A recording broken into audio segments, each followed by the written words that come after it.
Voice of Anantagiri, మీ voice మా వార్తలు.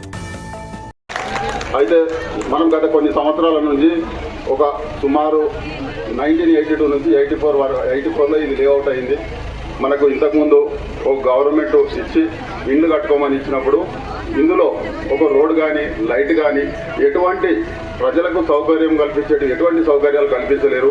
కానీ టీఆర్ఎస్ గవర్నమెంట్ 2014లో నుంచి మనకు టీఆర్ఎస్ గవర్నమెంట్ నుంచి కౌన్సిలర్గా ఎన్నుకున్నాక సుమారుగా 2 టర్ములలో 1,50,00,000తో సీసీ రోడ్లు కానీ, స్తంభాలు కానీ, లైట్లు కానీ, ఆసరా పింఛన్లు కానీ అనేక కార్యక్రమాలు మనం చేయడం జరిగింది. అదేవిధంగా ఆ కార్యక్రమాలను ప్రజలు గమనించి మనను 2 సార్లు ఎన్నుకోవడం జరిగింది. అదేవిధంగా ఈసారి ఇట్లా మీ ముందుకు వస్తున్నాము. కొంతమంది అనుకుంటారు, వేరే పార్టీ నాయకులు ఏమంటారంటే వాళ్ళు 2 సార్లు గెలిచిరు, ఈసారి ఒకసారి ఛాయిస్ ఇవ్వాలనే ఉద్దేశం అలా అంటారు. కానీ మంచికి 10 సార్లు ఛాయిస్ ఇచ్చినా ఏం కాదు, చెడుకు ఒక్కసారి ఛాయిస్ ఇచ్చినాం అనుకో నాశనం అయితే మన ఈ సందర్భంగా తెలియజేస్తున్నాను.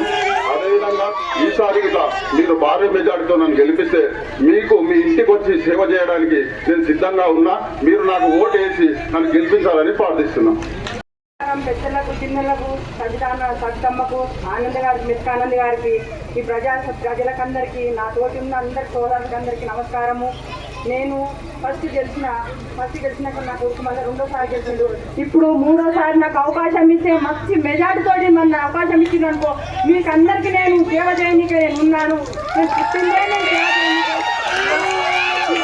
వచ్చింది. నేను నాకు ఫస్ట్ టైం నేను టీఆర్ఎస్లో గెలుచుడు. ఇప్పుడు 3వసారి మంచి మెజార్టీతో నన్ను గెలిపించారంటే మీ ఇంటింటికి నేను సేవ చేయడానికి వచ్చినా సేవ చేస్తే మీ ప్రజలందరూ సేవ చేస్తా. మంచి మెజార్టీతో నన్ను ఈ గల్లీలో ఒకరొకరు ఇండ్లు చూస్తే ఒకరొకరు బాధిస్తే లైట్లు లేకుండే ఏం చేసిండే, బాత్రూమ్ లేకుండే.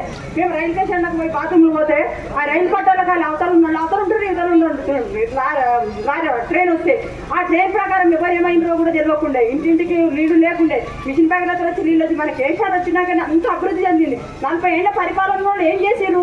ఇప్పుడు మనం 10 ఏళ్ళకు ఏం చేసినాం, కానీ ప్రజలకు సేవ చేసినాం. ప్రజలకు తెలియాలి, అన్ని చెప్పుకున్నాలి. కాకపోతే మనం ఏమిటంటే ఇప్పుడు ఎప్పుడు ఏమట్టొచ్చినా ఏమొచ్చినా తొడేలే పులిపులే. నేను చెప్పేది ఒకటే మాట. అందుకే